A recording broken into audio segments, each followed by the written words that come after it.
আসসালামু আলাইকুম। আন্তর্জাতিক সর্বশেষ আপডেট সংবাদে আপনাকে স্বাগতম। শুরুতেই জানিয়ে দেব সংবাদ শিরোনাম।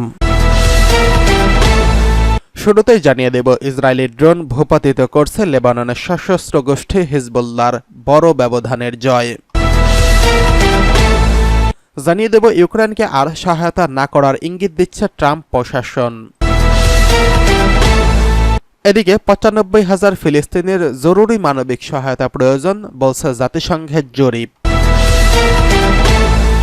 সর্বশেষ জানিয়ে দেব উত্তেজনার মধ্যে দক্ষিণ কোরিয়ার উপর উত্তর কোরিয়ার জিপিএস জ্যামিং হামলা। এতক্ষণ শুনছিলেন সংবাদ শিরোনাম, এবারে বিস্তারিত। ইসরায়েলি ড্রোন ভূপাতিত করল লেবাননের সশস্ত্র গোষ্ঠী দারুণ অগ্রগতি হিজবুল্লাহর।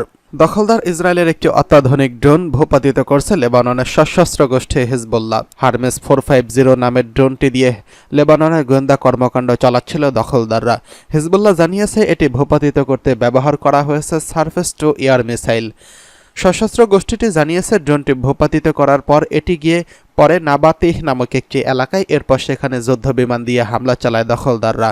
এছাড়া লেবাননের সীমান্তবর্তী ইসরায়েলের আল আবাদ নামের একটি সামরিক ঘাঁটির অবকাঠামো লক্ষ্য করে মিসাইল ছোড়ার দাবি করছে হিজবুল্লাহ।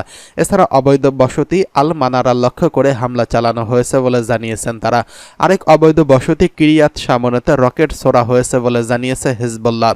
গত ২৬শে সেপ্টেম্বর থেকে হিজবুল্লাহর সঙ্গে ইসরায়েলের পূর্ণমাত্রা যুদ্ধ শুরু হয়। এই যুদ্ধে লেবাননে ২,০০০-এরও বেশি মানুষকে হত্যা করেছে ইসরায়েল। অপরদিকে ১ বছরেরও বেশি সময় ধরে ফিলিস্তিনের গাজায় বর্বরতা চালিয়ে ৪৩,০০০-এরও বেশি মানুষকে হত্যা করেছে দখলদার সেনারা। তা সত্ত্বেও সেখানে তাদের বর্বরতা থামছে না। আজ সকালে লেবাননের তায়ারে ইসরায়েলি হামলায় নতুন করে আরও ৭ জনের মৃত্যু হয়েছে। এছাড়া আহত হয়েছেন আরও ৪৬ জন। লেবাননের স্বাস্থ্য মন্ত্রণালয় জানিয়েছে নিহতদের মধ্যে ২টি মেয়ে শিশু রয়েছে। ২,৫০০ বছর পুরনো এই শহরটি জাতিসংঘের বিশ্ব ঐতিহ্যের অংশ। এদিকে ইউক্রেনকে আর সহায়তা না করার ইঙ্গিত দিল ট্রাম্প। রাশিয়ার বিরুদ্ধে যুদ্ধ করার জন্য ইউক্রেনকে আর সামরিক সহায়তা না দেওয়ার ইঙ্গিত দিয়েছেন যুক্তরাষ্ট্রের নবনির্বাচিত প্রেসিডেন্ট ডোনাল্ড ট্রাম্প এবং এর এক পরামর্শক। তিনি বলেছেন, রাশিয়ার কাছ থেকে ভূখণ্ড ফেরত পাওয়ার জন্য লড়াই নয়, ইউক্রেনকে এখন শান্তির উপর নজর দিতে হবে। ব্রায়ান লাঞ্জা নামের ওই পরামর্শক সংবাদ মাধ্যম বিবিসিকে জানিয়েছেন, ইউক্রেনের প্রেসিডেন্ট ভলোদিমির জেলেনস্কিকে বাস্তব শান্তির চুক্তির প্রস্তাব দেওয়ার ব্যাপারে জোর দেবেন তারা। তিনি বলেছেন, প্রেসিডেন্ট জেলেনস্কি যদি আলোচনার টেবিলে আসেন এবং বলেন, যদি আমাদের ক্রিমিয়া ফেরত দেওয়া হয় শুধুমাত্র তখন আমরা শান্তি চুক্তি করব, তাহলে এটি দেখবে তিনি আসলে শান্তি চুক্তির ব্যাপারে সিরিয়াস নন। ২০১৪ সালে ক্রিমিয়া উপদ্বীপকে অধিগ্রহণ করে রাশিয়া। এর ৮ বছর পর ২০২২ সালে ইউক্রেনের অন্যান্য অঞ্চলে হামলা চালায় দেশটি। গত ২ বছরেরও বেশি সময় ধরে ইউক্রেনের বিশাল একটি অংশ দখল করে নিয়েছে রুশ বাহিনী। ট্রাম্প প্রেসিডেন্ট নির্বাচিত হওয়ার আগে বলেছিলেন, নির্বাচিত হতে পারলে সবার আগে যুদ্ধ এবং যুদ্ধে ব্যবহৃত মার্কিন সহায়তা বন্ধ করবেন তিনি।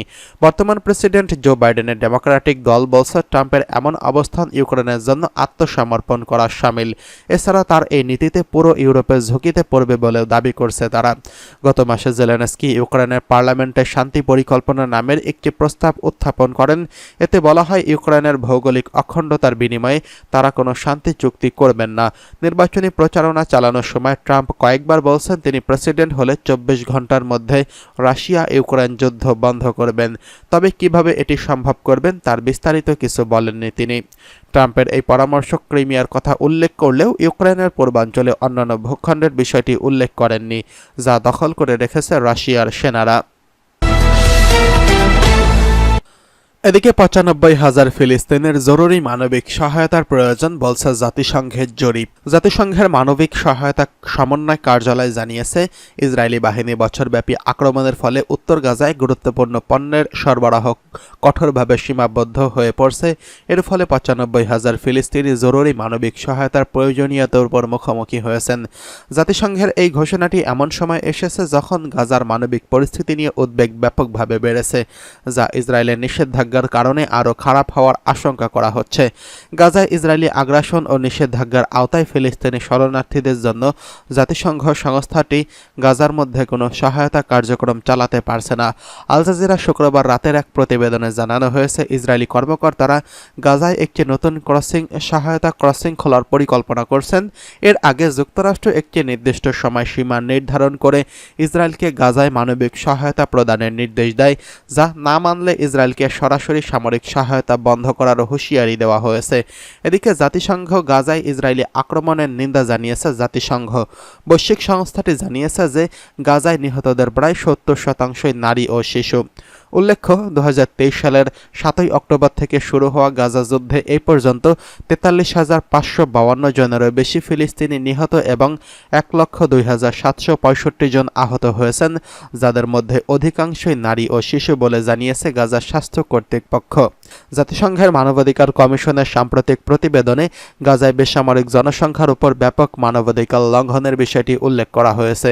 এতে বলা হয়েছে, গাজায় বেসামরিক মৃত্যুর জন্য দায়ীদের বিরুদ্ধে যুদ্ধ অপরাধ এবং মানবতা বিরোধী অপরাধ, এমনকি গণহত্যার অভিযোগও আনা হতে পারে। এদিকে উত্তেজনার মধ্যে দক্ষিণ কোরিয়ার উপর উত্তর কোরিয়া জিপিএস জ্যামিং হামলা। দক্ষিণ কোরিয়া জিপিএস জ্যামিং হামলা চালিয়েছে উত্তর কোরিয়া, এই বলে অভিযোগ করেছে সিউলের সামরিক বাহিনী। এই হামলার ফলে দক্ষিণ কোরিয়ার বেশ কিছু জাহাজ এবং অসংখ্য বেসামরিক বিমানের কার্যক্রমে বিঘ্ন সৃষ্টি হয়। উত্তর কোরিয়া এই অভিযানের মাত্র এক সপ্তাহ আগে তারা তাদের উন্নত শক্তিশালী জ্বালানি ভিত্তিক আন্তঃমহাদেশীয় ব্যালিস্টিক ক্ষেপণাস্ত্র পরীক্ষা করেছিল। ধারণা করা হয়, এই ক্ষেপণাস্ত্র পরীক্ষার পর তারা রাশিয়ার হয়ে ইউক্রেনের যুদ্ধে সৈন্য পাঠিয়েছে। দক্ষিণ কোরিয়া তাদের নিজস্ব ব্যালিস্টিক ক্ষেপণাস্ত্র সমুদ্রে নিক্ষেপ করে উত্তর কোরিয়া যে কোনো ধরনের উস্কানির বিরুদ্ধে সজাগ থাকার সংকল্প জানিয়েছে। সিউলের যৌথ প্রধানরা জানিয়েছেন, উত্তর কোরিয়ার হেজু এবং কায়েংসং নামের এলাকায় জিপিএস জ্যামিং ঘটিয়েছে। এতে কয়েকটি জাহাজ এবং অসংখ্য বেসামরিক বিমান কিছুটা অপারেশনাল ব্যাঘাতের সৃষ্টি হয়েছিল এবং সম্মুখীন হয়েছিল। দক্ষিণ কোরিয়ার সামরিক বাহিনী পশ্চিম সাগরে জাহাজ এবং বিমান চলাচলকারী সকলকে সতর্ক থাকতে বলেছেন। সামরিক বাহিনীর বিবৃতিতে বলা হয়, আমরা উত্তর কোরিয়াকে জোরালোভাবে আহ্বান জানাচ্ছি তারা যেন জিপিএস জ্যামিং অবিলম্বে বন্ধ করে এবং এ থেকে উদ্ভূত যে কোনো সমস্যার জন্য তারা দায়ী থাকবে। কোরীয় উপদ্বীপে উত্তেজনা গত কয়েক বছরের মধ্যে সর্বোচ্চ পর্যায়ে রয়েছে। উত্তর কোরিয়া একের পর এক ব্যালিস্টিক ক্ষেপণাস্ত্র পরীক্ষা করে যাচ্ছে, যা জাতিসংঘের নিষেধাজ্ঞার লঙ্ঘন। এছাড়া তারা মে মাস থেকে দক্ষিণ কোরিয়ায় ময়লা ভর্তি বেলুন পাঠাচ্ছে, যা দক্ষিণের পক্ষ থেকে বিরোধী প্রচারণা হিসেবে দেখা হচ্ছে। উত্তর কোরিয়া রাশিয়া ইউক্রেনের আক্রমণকে সমর্থন করে এবং তাদের অন্যতম শক্তিশালী সমর্থক। সিউল এবং পশ্চিমা দেশগুলো দীর্ঘদিন ধরে অভিযোগ করছে পিয়ংইয়ং মস্কোকে গোলাবারুদ এবং ক্ষেপণাস্ত্র সরবরাহ করছে এবং সাম্প্রতিক গোয়েন্দা প্রতিবেদনের ভিত্তিতে তৈরি করা হয়েছে এবং দাবি করা হয় উত্তর কোরিয়া প্রায় 10,000 সৈন্য রাশিয়ায় পাঠিয়েছে। দক্ষিণ কোরিয়ার প্রেসিডেন্ট ইউন সুক ইউল জানিয়েছে, উত্তর কোরিয়ার এই পদক্ষেপের কারণে এখন সিউল ইউক্রেনকে সরাসরি অস্ত্র সহায়তা দেওয়ার বিষয়টি বিবেচনা করছেন।